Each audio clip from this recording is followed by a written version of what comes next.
Howdy there, folks. It's Meandering Mike, and we're in the wee hours of the morning, and we're gonna finish up turn 14 of Britannia. Yes, good old Britannia. So, on turn 14 here, we have coming up next the Danes, their leader, 6 invading armies. It's not a major invasion. They have 5 on the board. Special rule: at the end of their turn, they can potentially earn king points, but 4 armies and Sven are going to have to go home at the end of the turn. All right, so that's the special rules for turn 14 for the Danes. After the Danes go the Utes, and then the Saxons. Next turn, the Norwegians will show up, and the Normans. A lot of action there. Angles are gone. Angles are gone. All right, so let's go ahead and do the Danes. Let's zoom in here a little more. Maybe that's a little too much. Yeah, that's a little better. There we go. Okay, so the Dane growth. We got 2 territories here. That's 2 points. A half for Lindsay, which is considered Hillen's swamp, but yeah, 2.5 for them. They have 2 stored up. That's 4.5. They get to grow 1, and they'll have 1.5 left over. So they're happy to get their dude. Excuse my reach. Alrighty, so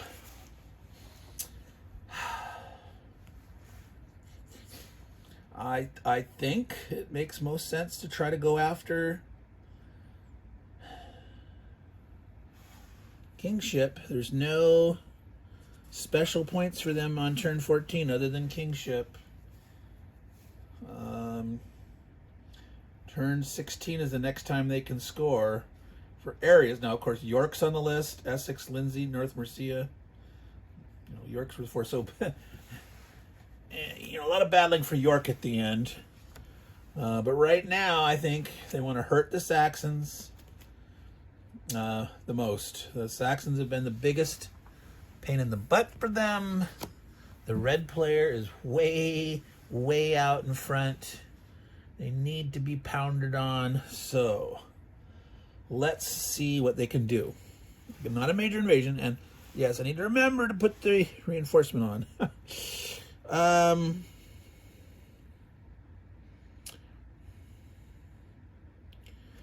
Wow, so potentially they could do stuff back here. 1, 2, and 2. It's not a major invasion. It's a nice chunk of troops, but it's not a major invasion. So we could put our growth back here, because this could potentially go this way. It could hit a lot of stuff, but it could also give us opportunity to do stuff back here, hitting as many 1 strength areas as possible. So yeah, let's go ahead and put him there. Oh, now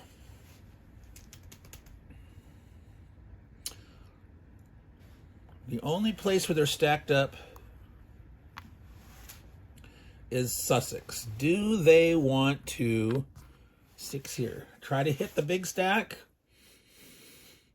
or just go for as many little ones as they can?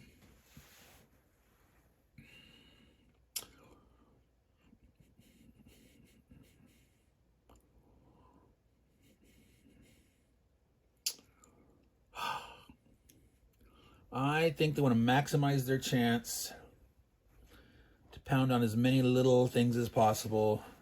Edgar's going to go away. Turn 14, for the first turn in a long time, the Saxons do not get a leader this turn. They will on turn 15. They'll get Harold. What's Harold with Harold? Normal spelling of Harold. What's his last name? I can't remember. Harold Edmondson or something like that. I can't remember. All right. So if they hit Avalon here, let's see, let's use the arrows. Do some planning. All right. They can potentially come in here with one. They could take one from Lindsay here. They could drop one off here. I'm gonna just put that guy like on the coast and use, let's see, 1, 2. That would leave one guy for one. 2. Well, they could do the old. Sven Canute has to survive though to become. So they might hit one of these where they only use one army. And they could do that with the leader, but if he dies... Oh, interesting.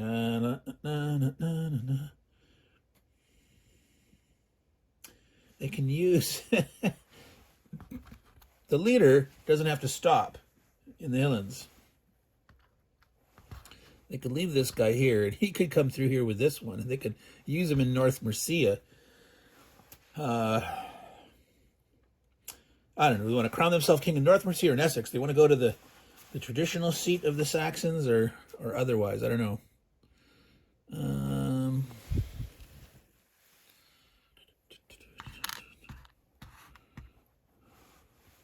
See if we're thinking about this. So there's two.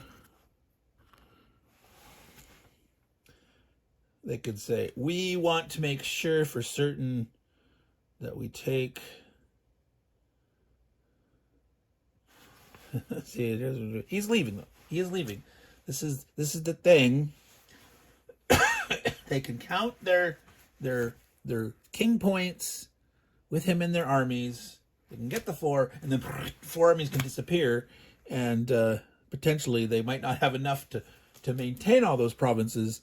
But at the end of their turn, they can count those points and then remove the dudes. So.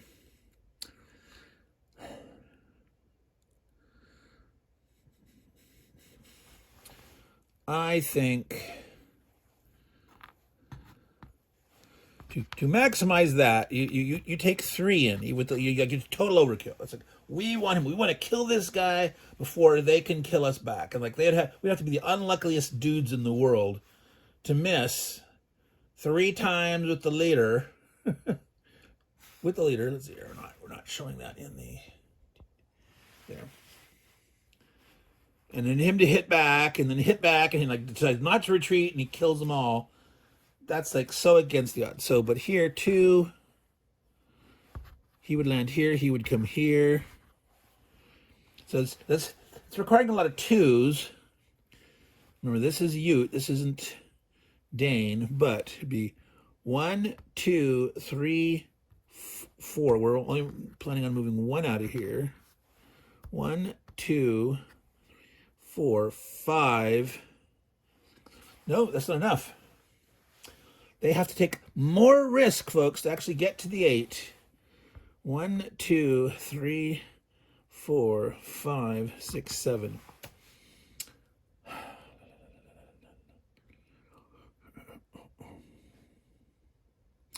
Wow. All right. They have to take a risk.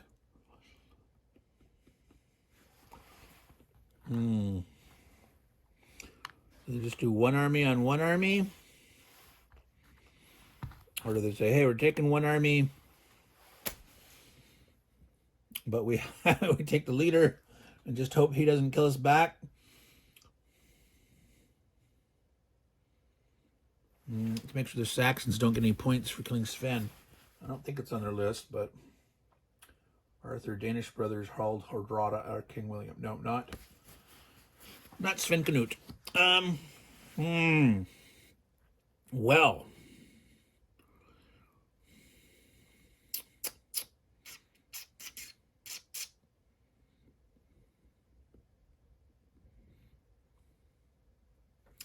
Because... Wait, no, yeah, it's because of the Dubliners. The Dubliners have 4. They have to get to 8. If they could beat, let's see, 1, 2, 3. This would actually knock, no, yeah, because of the other one. 3, 4, 4, yeah. Yeah, either way. Alrighty. Do we rely on the sort of the 50-50 battle on one and then increase the odds of succeeding, say here? Or do we increase the odds, but if we fail, yeah, that makes more sense. Increase the odds, but if we fail, we fail anyway, right? And so we don't care if Sven dies because we failed anyway and he'd be removed. So that's what we do. We attack 2 on 1 and 2 on 1, 2 on 1, 2 on 1, 1 on 1 with the leader. If they all succeed, 1, 2, 3, 4, 5, 6, 7, 8 Danish territories, and they actually could run king and get 4 points. Does that make sense? Is that spreading them out too thin?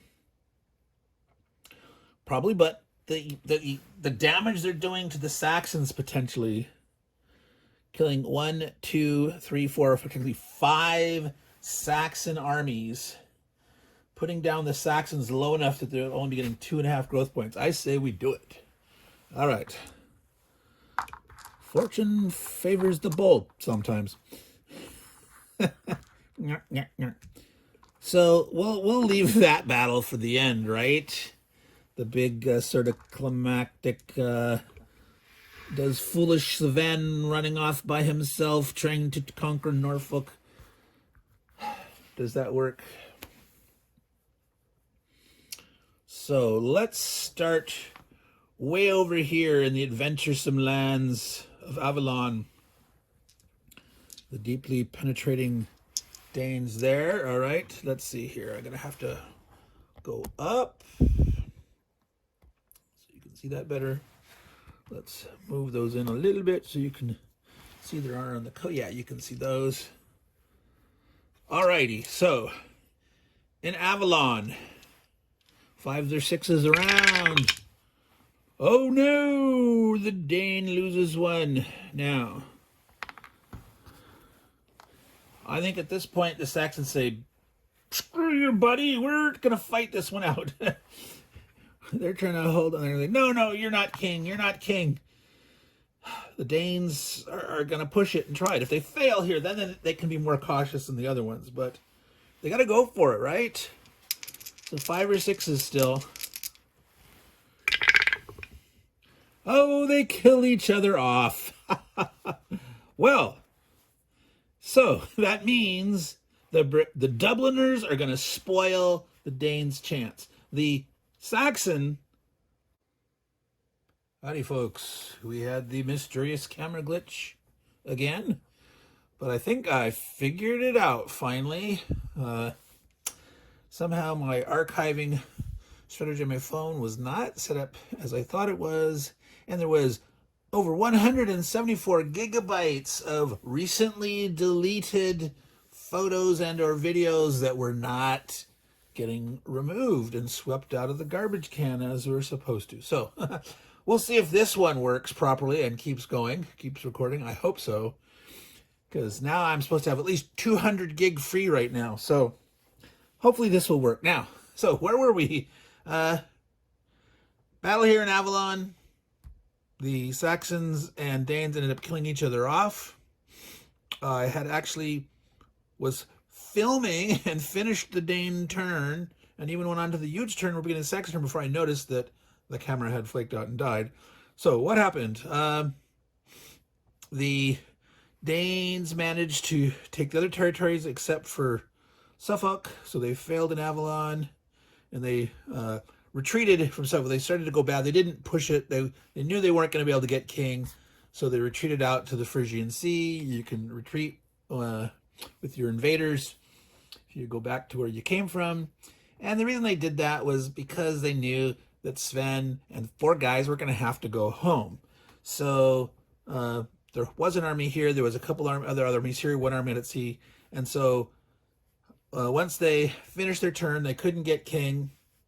They removed Sven, who had successfully taken Norfolk. But the army out at sea, 2 other guys left, and they gave up Puis.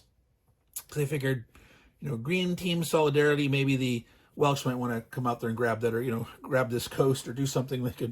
They can do things. So the Dane ended up with 5 territories. The Utes did not have enough to grow. They could grow next turn, but so they're just sitting here.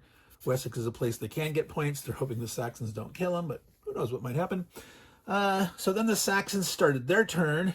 I actually started filming again, and it happened again. That's when I finally figured out. So actually, this is what it looked like at the beginning of the Saxon turn. They had enough to grow, get an army. They just had to put it in the downlands. And what they figured out, the Saxons figured out, they can actually get kingship again if the Danes have 5 territories. The Dubliners have 4. If they can kill 1 Dubliner territory and 2 Dane territories, the Danes would have 3. The Dubliners would have 3 left. The Brigantes would have 3 left. That means the Saxon would only have to have 6 territories to be king at the beginning of next turn. So that's their goal. They've got 4 provinces right now, but they need to get to 6. And it has to include killing a Dubliner. So they're going to give up a territory and try to kill 3 so that they would have, of their 4, they'll have 3 of them that they'll keep. So let's see how this is going to work. They're planning on going and beating on the Dubliners. They have to kill 1 of the Dubliners. So they're going to go with 2 there. They can't go 2-2-2 because that doesn't leave enough. They're going to have to go 1 against these other guys.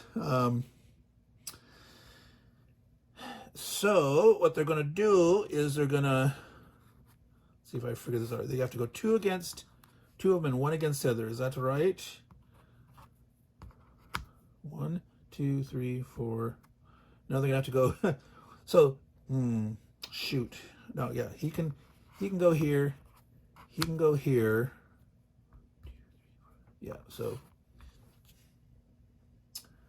if they succeed and succeed twice with 1s, now that's kind of silly. I think it makes more sense to me. We have 1 here, 2 on 1, 1. They have to kill 3 to do it. 1, 2, 3. They have to get those and have that. Boy, that is just a tall order. A tall order indeed. But so I think, let's see, if we rearrange that, they only run 1 up here, leave 1 here, 2 in Essex. Essex has been their capital. They'll leave Kent. They'll abandon Kent. Right? The Utes the Utes don't have boats. The Utes can taste it, but and the Danes wouldn't be able to retreat here to Kent because this guy would prevent that. This guy here could retreat out, but he might stay and fight. So again, they have 1, 2, 3. If they gain this one, 4, 5, 6. 3 Danes. Yeah. Oh, yeah. See, the Dane could not retreat to here because the download would prevent that. So the Dane would have to retreat somewhere where they already have got a dude. So the best the Danes could do would have 3. Of course, if the Saxon gets killed here and the Dane's not, well, that's all over. But so this is the master plans of the Saxon.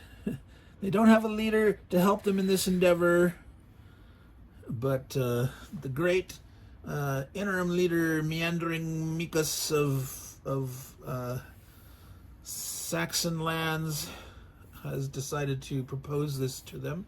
I'm gonna zoom in a bit. No. I'm gonna move this up. We don't need to see Kent, and I'm gonna tilt that up a bit. And ease that in. Okay, so you can see for the most part there that. Put this up a little closer. All right, that'll have to be good enough. at that. We're almost 7 minutes in. The camera has not flaked out. Good thing. All right. Oh, the woes of a camera. I was I was really worried there for a while that, oh my God, my camera's dying, but no. 174 gigabytes of deleted files hidden away, not getting removed as I thought they were. I thought there was a archive strategy where, after, I can't remember, I was like 3 weeks or a month or something, is supposed to get rid of them, and it wasn't. Maybe I've just been recording so much. That could be it. It could be actually working, but I've been recording so much these last months that that's what's going on. Okay. Anyway, so let's do this. They got to get lucky. Let's do the the easier one first. We'll save the climactic ending. 2 dice. The normal 5s or 6s around. Ba-dum-ba-bum. They get their hit. The Saxon or the Danes miss. All right, they've regained Essex. Let's switch to the Dubliners. And then come back to the final Dane guy, all right? So now some business on the Dubliners. Got to knock them down to 3 territories. It's only one army. It's only one. It's 1 die on 1 die. 1 die on 1 die. Oh, double kill. Oh, well. Best laid plans. Best laid plans. They tried. They tried, but they couldn't do it. They tried. All right. So the battle here in South Mercia. Same even odds. Miss. In this case, the Dane can retreat, and the Dane's gonna, because they know 5 is not twice as many as 3, or 3. So the Saxons failed to get kingship. If they'd had a leader, they might have been able to make it, but all right. So, and yeah, we made it. So that is the extra. So 9 minutes here for the second portion. I will splice these two together and upload one video. Luckily this time the first part of the video that it died in survived. When I was shooting an unboxing earlier, I had to reshoot it because it died at exactly 1 gigabyte in size, and it was unusable file. I couldn't, I uploaded it from my phone to my PC, but I could not read it, could not edit it, nothing. It was just an exactly 1 gigabyte mess. So warning, folks, if your phone gets too low, and to think the Apple salesman on my iPhone, when I was buying this, said, oh, you don't need 256 gigabytes, just get a 128. I'm like, no, I want a 256 gig. So you can still run out of room. Okay. So that is the end of the Saxon turn. That is the end of turn 14. We know going into the beginning of turn 15, there's not going to be a regular king. I believe there will be a normal Bretwalda vote, but on turn 16, there's the special rule for the 3 contending kings: William the Conqueror, Harold the somebody, Harold the Saxon, we'll just call him, and Harald Hardrada the Norwegian. So we will get to see that exciting action. I'll film that tomorrow. Give my poor camera a little rest. But there we go. We've got Dubliners, we got Brigantes, we got the Saxons very contracted. There's not much Danes left. The Utes, like, oh my God, I might live. They might never get home to Kent, but the Welsh are saying, all right, we're looking big right now. they're feeling a little good about themselves size-wise right now. Brigantes, they're still a powerhouse. That's big stuff. And who knows what's going to happen in the north. So turn 15, going to be exciting stuff. So hopefully those of you who are following along will return. So this is Meandering Mike, Man Cave of Madness, end of turn 14 of Britannia. Lots of excitement. Woohoo! And we'll say to all you good folks out there, take care and ciao. And don't forget to delete your recently deleted folder and clean that sucker up. All right. Ciao.